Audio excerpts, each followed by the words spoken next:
सद्गुरू पै माऊली मातोश्री माई यांना प्रथम कृतज्ञपूर्वक वंदन आणि आपण सर्व सद्भक्त सत्श्रोते आपणा सर्वांना आदरपूर्वक नमस्कार.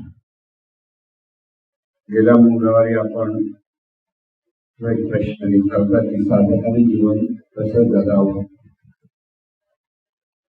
गेल्या वेळेला जर आपण चिंतन केलं होतं ते आचरणाच्या अंगाने आपण कसं जीवन जगलं पाहिजे त्या अंगाने, त्यावेळेला आपण काही मुद्दे असे सांगितले होते की साधकाने स्वतःचं परीक्षण केलं पाहिजे. म्हणून अशा पद्धतीने जेव्हा आपण जीवन जगत असतो त्यावेळेला मुख्य साधकाने नेमकं काय साधायचं. तर साधक हा सद्गुरूंना पूर्ण शरणागत असला पाहिजे. आता पुढचे मुद्दे आपण की इथे सद्गुरूंनी जे जे सांगितलेलं आहे ते आपल्या आचरणात आणण्याचा त्याने प्रयत्न केला. ज्या वेळेला सद्गुरू आपल्याला ज्ञान देत असतात ते ज्ञान आपल्याला कळतं, काही वेळेला कळत नाही, ही वेगळी गोष्ट. पण ज्या गोष्टी कळतात त्या फक्त शाब्दिक आपण समजून घेतो पण आचरणात आणण्याचा प्रयत्न करत नाही. आता त्यात सद्गुरूचं काही नुकसान नसतं, सद्गुरू काही बोलणार नाही. म्हणजे अगदी नारायण माऊलींची गोष्ट सांगत असताना महाराज स्वतःच्या नारायण मुलींकडे जायचे त्यावेळेला ते 11 वेळा 11 माळा जप करायला सांगायचे नामस्मरण. त्यांना एका साधकाने दुसरा गुरुबंधू होता सद्गुरू, तर त्याने नारायण माऊलीला सांगितलं मग मला 11 वेळा जमत नाही, 1 वेळा केलं चालेल का. नारायण माऊली म्हणलं हो चालेल, काहीच नाही करता एकत्र करशील. पण तो परत बाहेर हुशार करून सांगतो बघा मला 1 वेळ करायचं नाही, मला 11 वेळा करायचं. सद्गुरूने म्हटलं नाही ह्याला का पार्शलिटी करतो. म्हणजे नारायण माऊलीला परत विचारलं त्याला 1 वेळ तर आम्हाला 11 वेळा का सांगतात. तर ते म्हणाले अरे 1 वेळ म्हणतात ते काही कमी आहे, 11 त्यांना 1 वेळ करतो करू दे. पण ज्याचा त्याचा पिंड म्हणजे आग्रह नसतो सद्गुरूची कर, पण त्यांनी सांगितलं हे स्वतः साधकाने आत्मसात केलं.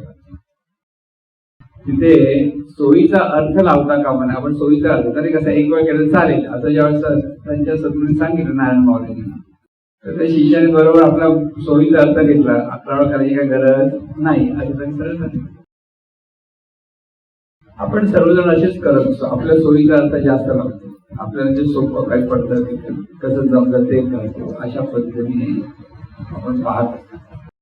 पण सद्गुरूंना काय अभिप्रेत आहे हे महत्वाचं. आपल्याला काय अभिप्रेत हा भाग नसतो, सद्गुरू जे सांगतात तिथे सद्गुरूंना काय अभिप्रेत आहे हा महत्वाचा मुद्दा साधकाने लक्षात घ्यायचा. नाही समजलं तर सद्गुरू त्या अंगाने पुन्हा पुन्हा विचारायला हरकत नसते. पण आपणच आपल्या बाजूने बरोबर आपण करतो ते बरोबरच आहे असं बरेच साधक स्वतःला समजून घेतात आणि त्याप्रमाणे त्यांची प्रगती तशी व्हायला पाहिजे होत नाही. त्याचा मुख्य भाग काय होता प्रगती व्हायला. आणि त्यामुळे सद्गुरूंना शरणागत होणं म्हणजे नेमकं काय असा बऱ्याच लोकांचा प्रश्न आहे.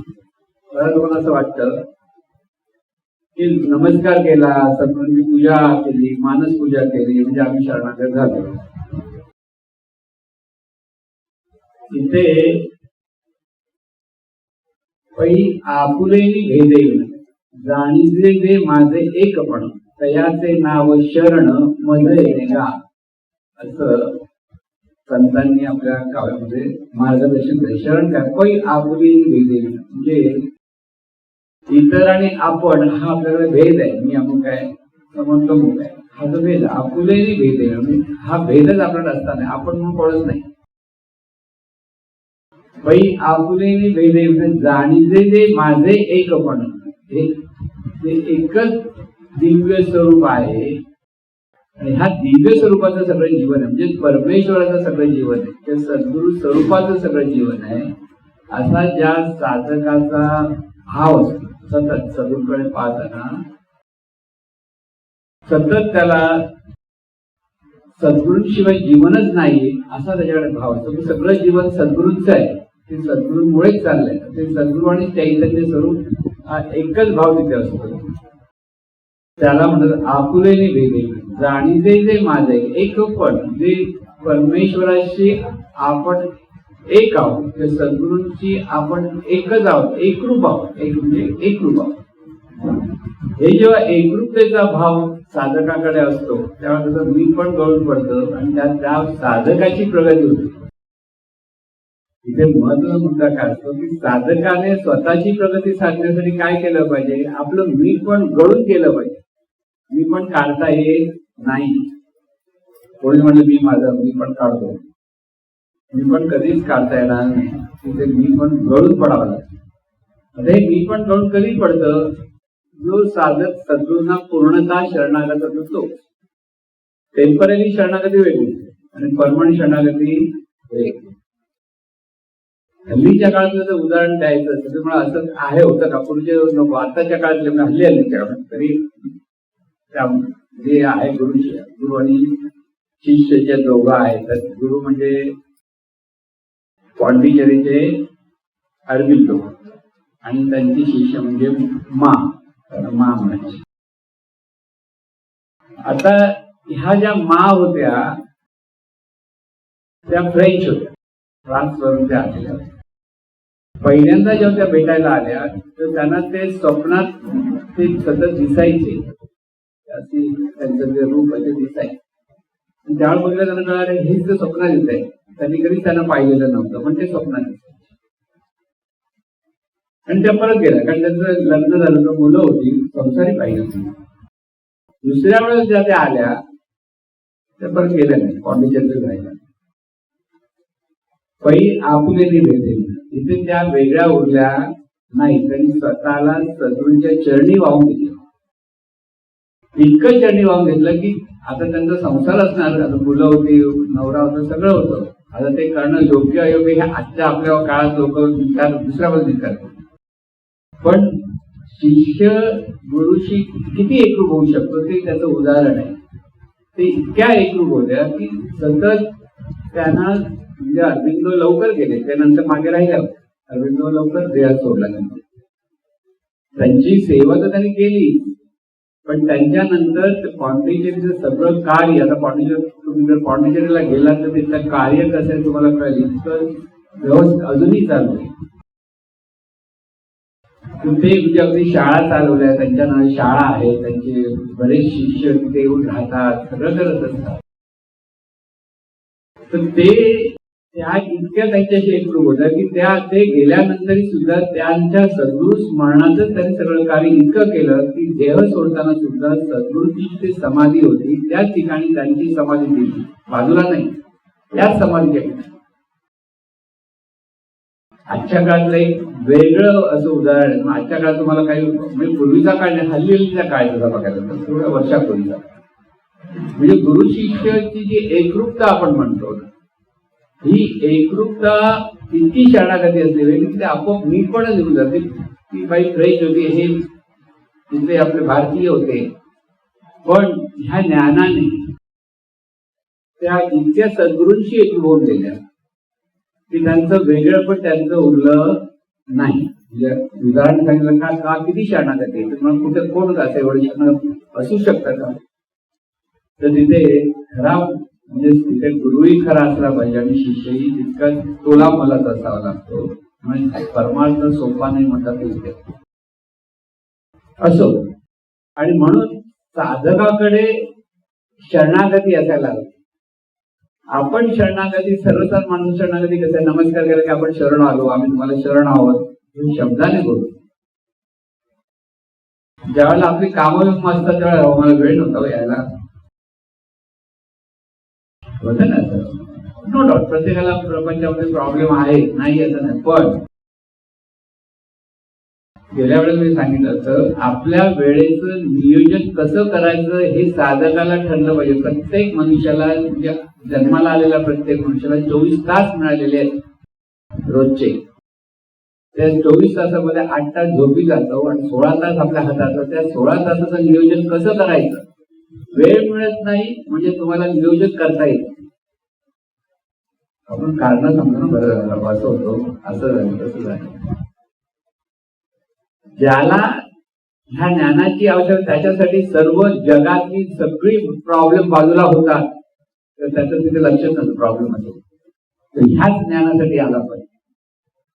तिथे शरणागती. नाहीतर आपण बरीच कारणं सांगून कधी कोणी तब्येत बिघडते, कोणाकडे पाहुणे येतात, कोण आणखी कळून येतं, तर त्याला शरणागती म्हणत नाही. त्याला तुम्ही सोय बघता, तुमच्या सोयीप्रमाणे यायचं तर यायचं, सोयी पण नाही आलं तर नाही आलं, त्याला शरणागती म्हणत नाही.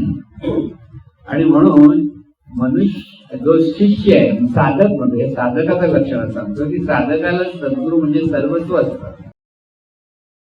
त्याचं अखंड स्मरण सद्गुरूंचं असतं, अखंड सतत. नामस्मरण आपण म्हणतो ते नामस्मरण सहज त्यांच्याकडे होतं, सद्गुरू स्मरण. वेगळं नामस्मरण करायची त्यांना आवश्यकता पडत नाही. आणि म्हणून ही शरणागती एक महत्वाची. त्या शरणागतीतूनच साधकाची प्रगती होते. शरणागती प्रगती का होते, तर मी पण गळून पडतो. तिथे मी पण गेलं, मी अहंकार गेला तुका म्हणे देव झाला, त्याचा अर्थ काय, मी पण गळून गेलं की इथे सर्व जे आहे ते परमेश्वराचं आहे, चैतन्य स्वरूपाचं आहे, सद्गुरू स्वरूपाचं आहे, देवाचं आहे. हा जो भाव स्वतःकडे पाहताना होतो, त्यातून साधकाचं मी पण करतो. त्याला बाकी सगळ्या अडीअडचण नसेल. आता पूर्वीच्या साधनाला अडीअडचणी नव्हत्या का, 2 वेळ जेवणाची जात होती खरं तर. ज्ञानेश्वर माऊली वगैरे जर तुम्ही बघा, त्या काळात माधुकरी मागून ते जेवण जेवायचे आणि कोणी द्यायचे, कोणी हाकून पण लावायचे. अशा काळात सुद्धा त्यांनी ज्ञानामध्ये पारंगत झाले, म्हणजे त्यांच्या मुखातून जे ज्ञान प्रगट झालं ते कशाच्या बळावर झालं की अथा तो ब्रह्म जिज्ञासा असे शब्द. म्हणजे साधकाकडे जिज्ञासा पाहिजे, प्रयत्न करण्याची हिंमत पाहिजे की प्रयत्न केल्याशिवाय मिळणार नाही. हे परंतु प्रत्येकाने लक्षात, आपोआप कोणतीच गोष्ट मिळत नाही.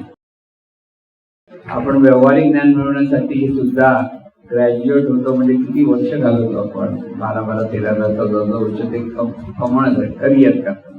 कोणाला इंजिनियर व्हायचं आहे, वकील व्हायचं आहे, डॉक्टर व्हायचं आहे, त्याच्यासाठी आपलं कितीतरी वर्ष आपण घालवतो. पण त्याहून हे ज्ञान, आत्मज्ञान ज्याला म्हणतो आपण, हे आत्मज्ञान ह्या सर्व ज्ञानाच्या परे. व्यावहारिक ज्ञान हा तुमचा व्यवहार सांभाळण्यासाठी असतो, आणि आत्मिक ज्ञान हा आपल्या जन्मोजन्मी आपला कोट कल्याण करणारे ज्ञान.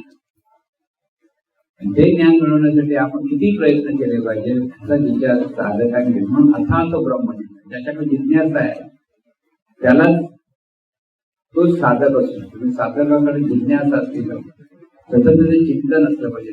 कारण हे स्मरण पाहिजे तसं टिकत नाही. कितीही शब्दाने सांगितलं तरी अंतर्मन ऐकत नाही.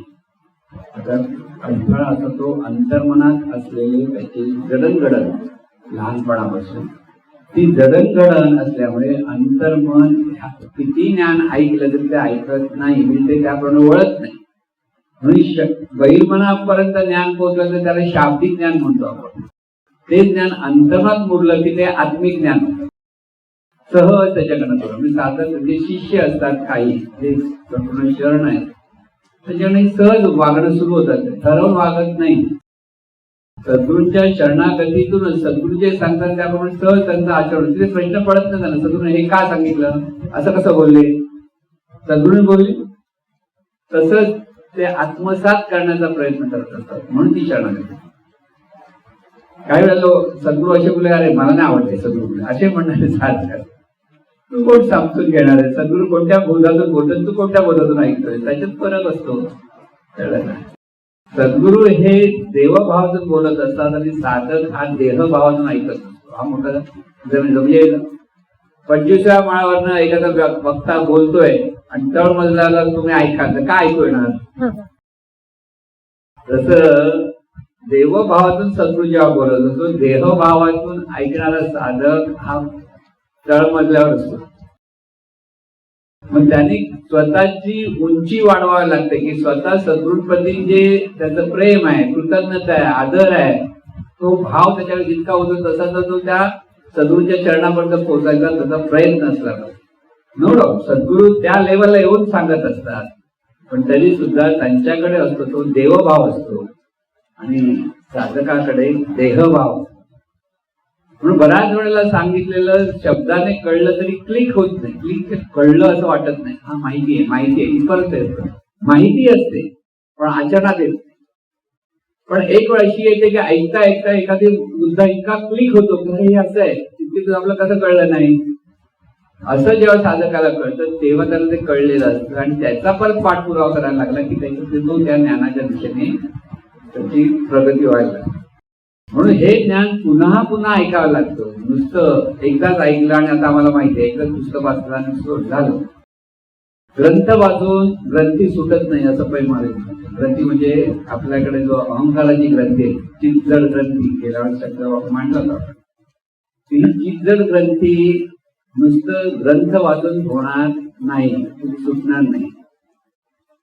तर सद्गुरूंचं सतत प्रबोधन ऐकावं लागतं. प्रबोधन म्हणजे प्रत्यक्ष सद्गुरूंच्या समोर बसून ऐकावं लागतं. रेकॉर्डिंग ऐकून पण नाही समजणार. तिथे सद्गुरू आणि शिष्य यांची जेव्हा एकरूपता येत असते तेव्हा शिष्य सद्गुरूंच्या समोर बसून ऐकायला लागतो, तेव्हा त्याच्या ठिकाणी थोडासा त्याचा बोध यायला लागतो. आणि म्हणून सद्गुरूंचं आता आपण म्हणतो सद्गुरूंची ज्यांना अभ्यास केलेला आहे आता ते प्रबोधन ऐकलं त्यांना अधिक चांगलं कळेल. पण ज्यांचा अभ्यास नाही तर आताही ऐकलं तरी कळणार नाही. सद्गुरू सगळं आपल्या सद्गुरू सगळं काही स्पष्ट सांगितलेलं आहे, कुठेच लपवलेलं नाही. ज्ञानाच्या अपेक्षेत कुठेच कंजूसी केलेली नाही, अगदी मोकळेपणाने सांगितलेलं आहे. पण कळायला कठीण का पडतं? कारण ती जी शरणागती हवी, तिथे जे सद्गुरूंचं ज्ञान आत्मसात करण्याचा जो अभ्यास हवा, प्रयत्न हवा, तिथे साधन कमी पडतो. तो जर साधन कमी पडला त्याची प्रगती कशी व्हायची होत. म्हणून साधकाने स्वतःचं आत्मनिरीक्षण परीक्षण सतत करता आलं पाहिजे. आपल्याला साधकाला जेव्हा कळतं मला राग येतोय, तो राग म्हणजे देहभावाचं लक्षण आहे हे पहिलं लक्षण. असूया येते जेव्हा सद्गुरू एखाद्या शिष्याला जवळ घेत आहेत, ते चांगलं सांगतायत किंवा त्या शिष्याकडे बघून जास्त लक्ष देतात की दुसऱ्या शिष्याला असूया येते. असूया येते लहान मुलाला पण असूया येते. लहान बाळ आईने घेतले, स्वतः त्या आईने दुसरं बाळ हातात घेतलं, त्या बाळाला काही कळत नाही तरी ते रडायला लागतं. त्याला आवडत नाही दुसऱ्याला घेतलं, त्याला म्हणतात असूया. तसं सद्गुरूंनी जर एखाद्या शिष्याला जवळ केलं असं वाटतं की सद्गुरू तिथे जास्त लक्ष द्यायचं वाटलं की दुसऱ्या शिष्याच्या मनात असूया येते. असूया येता कामा नाही, कारण असूया हे देहभावाचं लक्षण आहे. तिथे मी पण गळून पडलं नाही हे कळतं. असूयाला सावध राहिलं पाहिजे आणि त्याच्यात विचार काय असला पाहिजे की जो साधक जसा अभ्यास करतो, ज्या पद्धतीने अभ्यास करतो त्याप्रमाणे सद्गुरू त्या प्रत्येकाकडे सर्वांकडे सारखंच लक्ष देत असतात. पण ज्याचा ज्या प्रश्न असेल की ज्याचं काही गोष्ट त्याला स्पष्ट करायची असेल ते सद्गुरू तिथे लक्ष देत असतात. त्यामुळे आपणही तितकाच अभ्यास केला पाहिजे. हा दुसऱ्या असूया येण्याच्या ऐवजी तिथे त्याच्या मनामध्ये आपण अधिक अभ्यास केला पाहिजे हे लक्षात आलं. पण जितका ज्याचा अभ्यास आणि जितका ज्याचा अभ्यासाची प्रयत्न सगळ्यात मोठे प्रयत्न असतात आणि त्या प्रयत्नातूनच शिष्याची प्रगती होत असते. आणि म्हणून स्वतःच्या मनात येणाऱ्या विचारांकडे साधकाचं लक्ष असलं पाहिजे. नकळत कळत इतके विचार आपल्याकडे असूयेचे विचारतात, रागाचे विचारतात, द्वेषाचे विचार हे आपल्याला आधी माहीत नसतं. पण साधक जेव्हा स्वतःकडे ते निरीक्षण परीक्षण करायला लागतो तेव्हा त्याला कळायला लागतं आपल्याकडे हे असे सगळे विचार येतात. आणि त्यावेळेला त्याला कळतं की आपल्याकडे अहंकार म्हणजे विकारांचं प्रदर्शन. त्याचं कारण प्रत्येक माणसाकडे अहंकार असतो, प्रत्येकाकडे असतो. वाईट आणि चूक आणि बरोबर म्हणत नाही आपण, जे आहे ते आहे. त्याच्यातून मुक्त व्हायचंय. मुक्त व्हायचं म्हणजे आपल्या अहंकारातून आपल्याला मुक्त व्हायचं. अहंकारातून मुक्त व्हायचं म्हणजे देहभावातून मुक्त व्हायचं. म्हणजे देह मी हा जो भाव आपल्याकडे असतो त्याऐवजी हे जीवन परमेश्वराचं आहे आणि ही जाणणारी जी शक्ती आहे ती परमेश्वराची शक्ती आहे हा बोध होतो. तिथे माझं जिथे सुरू होतं तिथे देहभाव असतो, मी पण असतो. म्हणजे मी आणि माझं हे सर्वसाधारण माणसाकडे जे असतं त्याचा अर्थ तो देहभावातून जीवन जगतोय. जे जे प्रपंचामध्ये जे जे आपल्या जवळ आहे की जे जे ही शरीरापासून सगळं काही ते सर्व परमेश्वराचं आहे, हा दृढभाव झाला पाहिजे. तिथे मी पण करतो. आपण नात्या गोत्यामध्ये स्थितीमध्ये इतके गुंतलेलो असतो ना, मुलगा मुलगी, नवरा बायको, आई वडील, काका मामा, ही सगळी रूप ईश्वराची रूप आहेत म्हणून पाहत आलं पाहिजे. त्यांना काही लांब करायचं नाहीये, पण त्यांच्या अपेक्षेची आपल्याला आसक्ती आहे. मी आणि माझं हीच आसक्ती आहे. आपण सहज बोलतो की माझी मुलं, माझा मुलगा असा करतो, माझा मुलगा तसा करतो, चांगली गोष्ट असते. पण ती जी आसक्ती असते आपल्याकडे, ते मी आणि माझेपणातून प्रकट होते. तिथे साधकाने सावध राहिलं पाहिजे, कारण हा मी माझेपण तिथे येतच नात्याच्या अपेक्षा. म्हणून ही सगळी नाती, ही नाती काय आहे, ती सगळी ईश्वरी शक्तीच आहे. प्रत्येक ठिकाणी तोच परमात्मा त्या त्या रूपामध्ये प्रगट आहे. म्हणून आपण सर्व एकाच अनंत स्वरूप परमेश्वराची अंग आहोत. जशी झाडाला जशी पानं आहेत, तशी आपण ह्या अनंत स्वरूपाची पानं आहोत.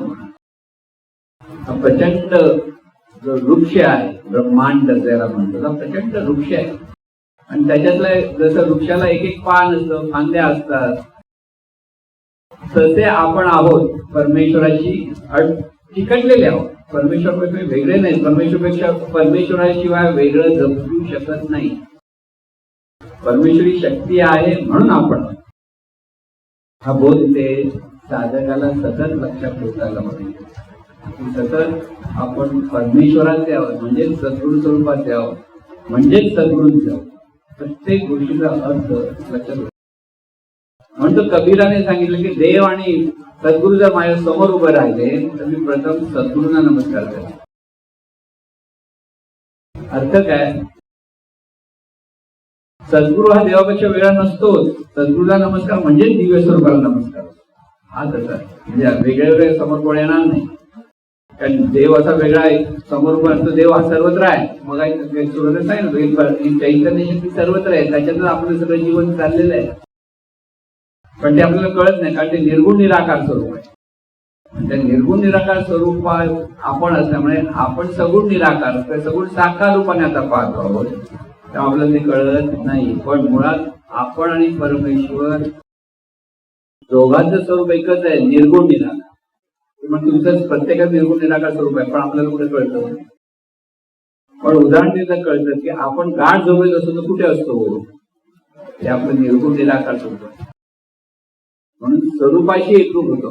गाढ झोपेमध्ये प्रत्येक माणूस, प्रत्येक प्राणी, प्रत्येकाला ही गाढ झोप आहे परमेश्वराने दिली. का?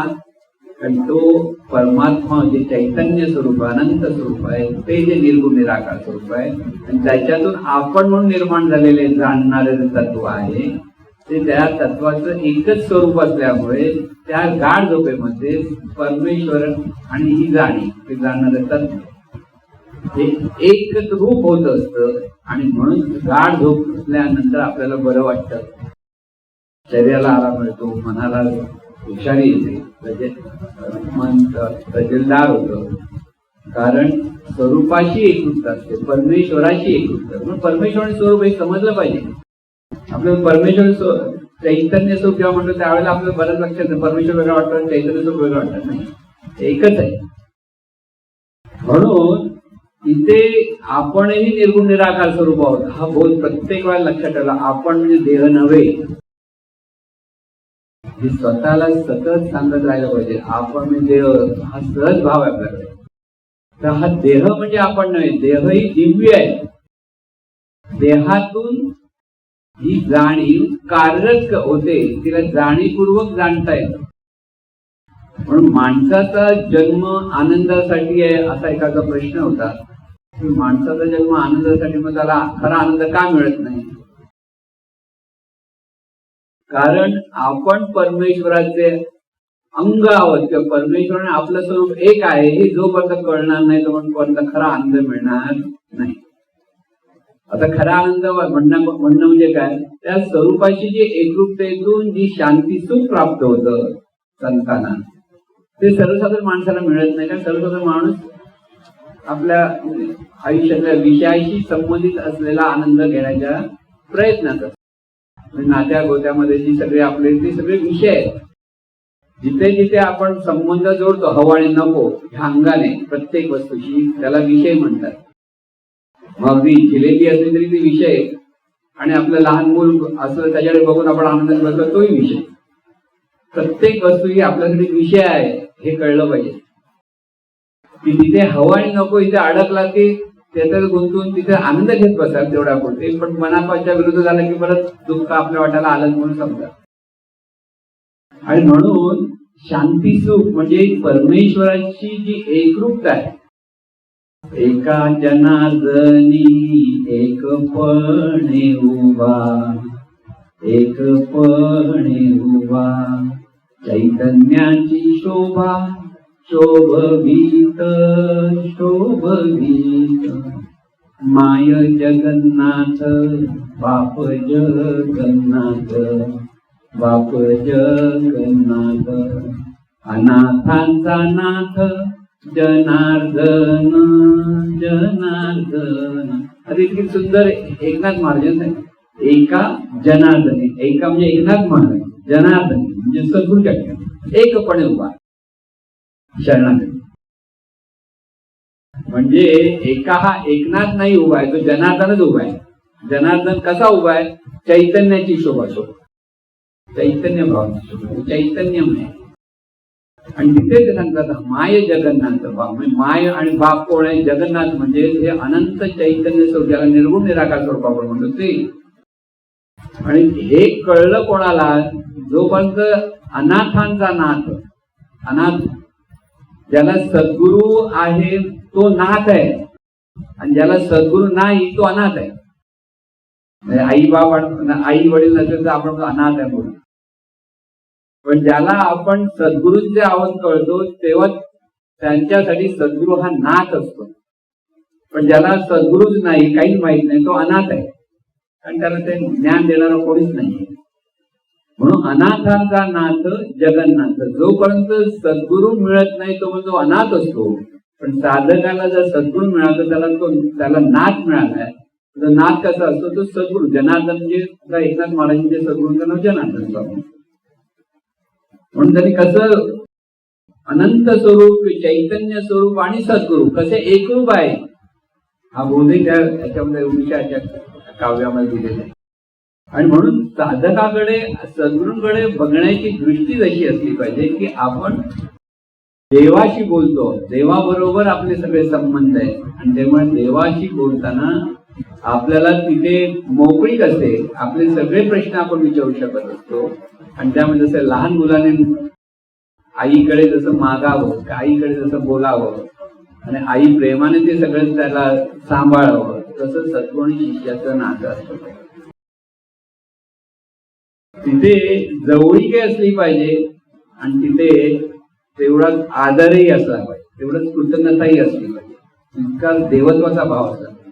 दोन्ही गोष्टी केल्या नाही तर अतिपरिचयात अवज्ञा होते. परत सद्गुरूंच्या जवळ म्हटल्यानंतर सद्गुरूंचं आमदाने आदर बाजूला होतो आणि आपण जर रोजचा माणूस भेटतो तसा भेटतोय काय असं होतं ना. परत सद्गुरू काही सांगत नाही माझ्याकडे असा देवभाव आहे.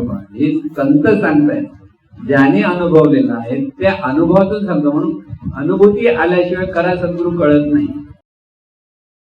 ज्याला अनुभूती येते ती कळते, त्यालाच सद्गुरूची महती कळते, तो मला महती कळते. म्हणून जेव्हा संत सद्गुरूची महती सांगतात, कारण त्यांना ती महती कळले की हे बहुमोल असलेलं ज्ञान सद्गुरूंमुळे मिळतं. आणि म्हणून सद्गुरूंप्रती कशा भाव असला पाहिजे साधकाने सतत लक्षात तो इतका दृढ भाव असला पाहिजे. आणि अशा शिष्य तोच त्याच्याकडे निष्ठा येते.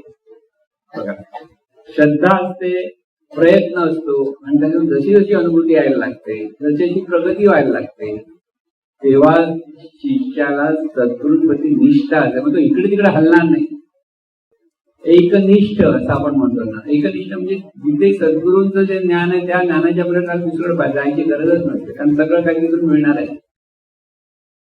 आणि म्हणून अशी जी निष्ठा साधकाकडे जर असेल तर त्याची प्रगती होते. म्हणून सतत सद्गुरूंचं स्मरण आणि त्याच्यातून सद्गुरू दिलेली साधना. प्रत्येक साधक हा साधना त्याच्याकडनं व्हायलाच हवी. आज वेळ नाही, उद्या बघूया असं चालणार नाही. वेळेचं नियोजन करून रोज आपल्याला ते पुन्हा पुन्हा पुन्हा आत्मसात करण्याचा प्रयत्न केला पाहिजे. ते करत असताना बऱ्याच वेळेला अडीअडचणी येत असतात. असं नाही की रोज चांगली साधना होते, नाही होणार. कधी सुंदर वाटतं, दुसऱ्या दिवशी चुकल्यासारखं वाटतं, दुसऱ्या दिवशी मनच लागत नाही म्हणतो, विचार येतात म्हणतो, हे सगळं होत राहतं. पण सद्गुरूंच्या प्रती जी श्रद्धा असते त्या श्रद्धेतून हळूहळू साधकाची प्रगती होते. म्हणून साधकाने स्वतःकडे हे जे सद्गुण आहे त्या सद्गुणांची धारणा करावी शिकलं पाहिजे. कारण साधनेतून सद्गुण आपोआप प्रगट होतात हा एक भाग आहे. पण साधक हा देहभावातून कार्य करत असताना त्याला अडीअडचणी येत असल्यामुळे त्यांनी सद्गुणांची कास धरली पाहिजे. आता सद्गुणांची कास धरली पाहिजे म्हणजे काय, सर्वत्र समत्वाने पाहता आलं पाहिजे ना. सद्गुरू प्रबोधनातून सांगत असतात सगळे सारखे आहेत. सारखे म्हणजे समत्वाने पाहण्यासाठी, सारखे म्हणजे प्रत्येक जण कर्माप्रमाणे पाहण्याप्रमाणे त्याची प्रत्येकाची पुढे मागे प्रगती असू शकते. पण मुळात प्रत्येक जण ईश्वरी शक्तीच आहे. इथे जरा सुद्धा मनामध्ये शंका असता कामा नये. समोर ज्याला ज्याला पाहते ईश्वरी शक्ती. रावणाने सीतेला पळलं तरी रामाला त्याचा राग आला नाही की त्याने शिव्या शाप दिलेले नाही. त्यालाही माहिती होतं रामला तोही ईश्वरी शक्ती मी पण ईश्वरी शक्ती. तिथे लंकेला गेल्यानंतर त्यांनी पहिल्यांदा निरोप पाठवला की बाबा तू आम्हाला काही लढाई करायची नाही, तू सन्मानाने सीतेला परत दे आमच्याकडे. ज्यावेळेला अंगद तिथे गेला तेव्हा अंगदाला पण ह्या लोकांना कसं माकड आहे ह्या अपेक्षित त्यांनी पाहिजे. तेव्हा अंगदाने एकच आव्हान केलं, मी असा पाय ठेवतो, तो पाय हलवून दाखवतो तुझ्याकडे किती लोक किती शूरवीर ते कळेल. सगळ्यांनी बोललं पण पाय हलवू शकले नाहीत का, कारण तिथे रामावर असलेली निष्ठा तिथे होती. लक्षात घ्या. म्हणजे शिष्य आणि सद्गुरूंचं जे हे नातं मी सांगतो ते अलौकिक आहे. ते सर्वसाधारण आपण ज्या बघतो नेहमीची नाती होती असतात त्या नात्याच्या पलीकडे ते नातं असतं. आणि त्या पलीकडे असलेल्या नात्यासाठी ती दृष्टी जी माणसाकडे असावी ती सगळ्यांकडे नाही. ती साधनेतून येते, श्रद्धेतून येते, निष्ठेतून येते. मग तिथे साधकाची अधिक अधिक लवकर प्रगती होते. म्हणून ते एकच लीला तरले ते सर्व भावे मध बदलले, त्या ऐलीच सडी सरले माया जळ असं म्हणतात. आपोआप बाजूला होतो. मायाजळ म्हणजे मी पण अहंकार ह्यालाच आपण मायाजळ म्हणतो. अज्ञान हे जे सहज बाजूला कधी होईल, सद्गुरूंना जो सर्व भावाने सद्गुरूंच्या चरणाशी जो राहतो त्याला सद्गुरूंच्या मुखातून मिळालेल्या ज्ञानातून त्याची प्रगती होते. इथे देहधारी सद्गुरू आणि समाधीस्थ सद्गुरू असाही बऱ्याच वेळेला फरक पडतो. समाधीस्थ सद्गुरू महानच असतात, पण जोपर्यंत प्रत्यक्ष शब्दाने ज्ञान दिलं जात नाही तोपर्यंत शिष्याला एखाद्या साधकाला ते ज्ञान आत्मसात होऊ शकत नाही. म्हणून देहधारी सद्गुरू असणं अत्यंत महत्वाचं. आता मोठमोठे संत ज्ञानेश्वर माऊली म्हणा किंवा गोंदवलेकर महाराज आहेत, समर्थ स्वामी समर्थ लोक त्याची भक्ती करतायत, चांगलाय, वाईट काही नाही. ते करावं त्यांनी, पण ज्ञानासाठी परत त्यांना देहधारी सद्गुरूंची आवश्यकता असते. साई बाबा आहेत, सगळे श्रद्धेने सगळ्यांकडे जातात, त्यांना काही त्यांचं प्रपंचाची मागणी नव्हतं. पण ज्ञानामध्ये प्रगती होण्यासाठी देहधारी सद्गुरूंची प्रत्यक्ष समोर बसून शिकवणाऱ्या सद्गुरूंचीच गरज असते. परमार्थामध्ये नुसतं डोळे बंद केले, आपण समाधीचं सद्गुरूंचं स्मरण केलं, भक्ती केली, त्यांनी सांगितल्याप्रमाणे नाम धरलं, तर नाम कसं घ्यायचं, ते नाम म्हणजे काय, त्या नामाचं स्मरण कसं करायचं हे देहधारी सद्गुरू शिकवतो. समाधीचं सद्गुरू शिकवू शकत नाही. समाधीचं सद्गुरू हे महानच आहे. परत लक्षात ठेवा, त्यांच्यावर काही आपल्याला हे आक्षेप नाहीच आहे. त्यांच्या जीवनामध्ये त्यांनी खूप मोठं कार्य केलेलं.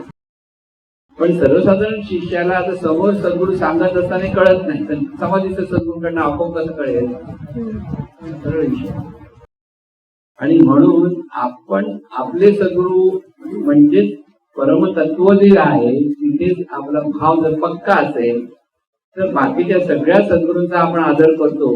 कोणाचा आदर करायचा नाही असंही नाही. आमचे सद्गुरू कुठे आहेत? सर्व परमेश्वराचीच रूप असल्यामुळे ते चैतन्य स्वरूप जिथे जिथे ज्ञानातून प्रगट होतं त्यांना सद्गुरू म्हणतात. म्हणून महान संत तेही सद्गुरू, त्यांचाही आदर करावा.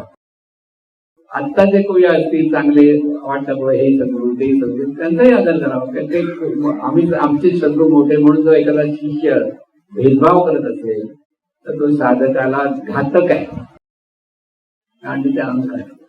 जिथे भेदभाव आहे तिथे अहंकार, जिथे राग आहे तिथे अहंकार, जिथे द्वेष आहे तिथे अहंकार आहे, जिथे फक्त असूया असेल तरी तिथे अहंकार.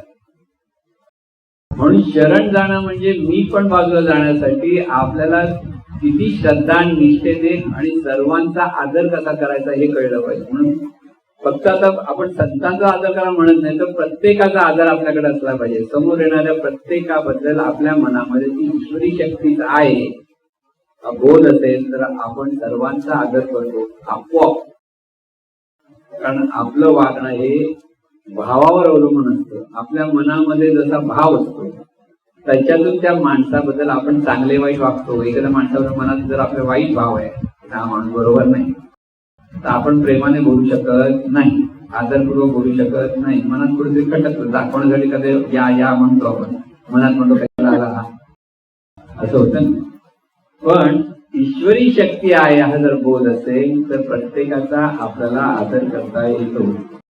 तू म्हणाला अरे एखादा म्हणून इतका त्रास होतो हे करतो त्याचा आदर किती करायचा?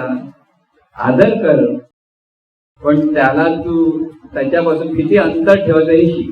अंतर ठेवता तेवढा, पण त्याचा अंतर ठेवलं म्हणजे त्याचं तोंड बघायचं नाही असं नव्हे. परंतु लक्षात घ्या अंतर बरोबर म्हणून आपण अंतर ठेवलं. बघा तुम्ही चांगलं अंतर ठेवा, आम्ही अंतर ठेवतो. जिथे आता व्यवहाराच्या अपेक्षेत दोन व्यक्तींचं मत जुळतात तिथे चांगलंच असतं, पण मत जुळत नसेल तर एकमेकांना एकमेकांचा आदर करून तिथे त्याच्याबद्दल कसली निंदा त्याच्याबद्दल कसली मनामध्ये अनिष्ट चिंतन असता कामा नाही. म्हणून ह्या सर्वातून आपल्याला लक्षात येईल की आपल्याला प्रत्येकाबद्दल सद्भावनाच असली पाहिजे, प्रत्येकाचं भलं व्हावं. म्हणजे संत जसे म्हणतात ना की निंदकाचे घर असावे शेजारी, असं जे सांगतात त्याच्यातून आपण आपली सुधारणा करू शकतो. कोणी तुमच्याकडे चुका दाखवत आहेत त्याचे राग येता कामा नाही. चुका दाखवतात आपण समजून घेतात बरोबर चुकतं की नाही चुकत, चुकलं तर सुधारता आलं पाहिजे, म्हणून त्याला थँक्यू पण म्हणता आलं पाहिजे प्रत्येकाला. म्हणून प्रत्येकाचा आदर, प्रत्येकाबद्दल आभार, कृतज्ञता ही जितकी साधकाकडे प्रगट व्हायला लागते ती साधकाची प्रगती होते. म्हणून अंतरंगातून ही साधन आहे आणि बहिरंगात गेल्या वेळा आपण बहिरंगाच्या अंतरंगामध्ये साधकाचा कसा बोध असला, कशी सद्भावना असली पाहिजे, कशी प्रत्येकाचा आदर असला पाहिजे, कसं ह्या ज्ञानाची जिज्ञासा असली पाहिजे, किती आपण सद्गुरूंच्या प्रती निष्ठा असली पाहिजे, श्रद्धा असली पाहिजे.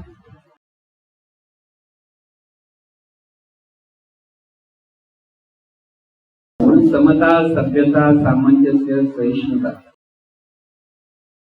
लवचिकता, विनम्रता, कृतज्ञता, ईश्वर आणि समाधान ही सगळ्या गोष्टी ज्या साधकाकडे प्रगट व्हायला त्या साधकाची प्रगती होत जाते. म्हणून आपण कसं वागावं तर ह्या प्रबोधनात जे जे सांगितलंय ते आपण पुन्हा पुन्हा ऐकावं साधकाने की हे आपल्याकडनं होतं की नाही होत. नुसतं ऐका आता बरं वाटतं वा वा नंतर पण विसरून काही उपयोग होणार नाही. आपली प्रगती साधण्यासाठी आपल्याकडे कसं आपण जीवन जगलं पाहिजे असा जो प्रश्न आहे. जीवन जगायला म्हणजे अंतर्मनात हे ज्ञान आत्मसात झाल्याशिवाय जीवन तसं जगता येणार नाही. म्हणून आपल्या चुका आपल्याला कळल्या पाहिजे. जोपर्यंत आपल्या चुका आपल्याला कळणार नाही तोपर्यंत आपण सुधारू शकणार नाही. जोपर्यंत आपण अज्ञानात राहू तोपर्यंत आपण सुधारू शकत नाही. म्हणून ज्ञान हवंच. त्या ज्ञानाबरोबर आचरणात चुका होणार, सुरुवातीत चुका होणार नाही असं नाही. मी पण आहे साधक झाला म्हणजे मी पण कळायला नव्हे. जसं प्रगती करेल तसं मी पण कमी कमी होत जातं, विरळ होत जातं, पण मी पण असतो. म्हणजे इंगाला जसं इंगाच्या डबेला इंगाचा वास असतो त्याचा अहंकार गेला असं म्हणता येत नाही. म्हणून बरेच संत कधीच म्हणणार नाही की माझा अहंकार गेला. कारण तो हिंगाचा वास जसा डबीला असतो तुझा अहंकार कुठेतरी किंचित असू शकतो. आणि त्यामुळे त्याची भीती नको ठेवायला. सगळं जीवन परमेश्वराचंच आहे हा बोध आपल्याला सतत लक्षात ठेवला. देवा सर्व तुझंच आहे, देवा सर्व तर तूच आहे आणि तेव्हा तूच सर्व आहे. हा महामंत्र आहे. त्या महामंत्राच्या बोधात जो साधक सतत राहील त्याची पोट कल्याण तर होईल, त्याची प्रगती पण होईल. त्याला जी अनुभूती हवी आहे ती पण अनुभूती मिळू शकते आणि सर्वांनी अनुभूती मिळाली अशी सद्गुरूंनी प्रार्थना. ईश्वरा सर्वांना चांगली बुद्धी दे, आरोग्य दे, सर्वांना सुखात आनंदात ऐश्वर्यात सर्वांचं भलं कर, कल्याण कर, रक्षण कर आणि तुझे गोड नाम मुखात कंठ राहू दे. सद्गुरुनाथ महाराज की जय.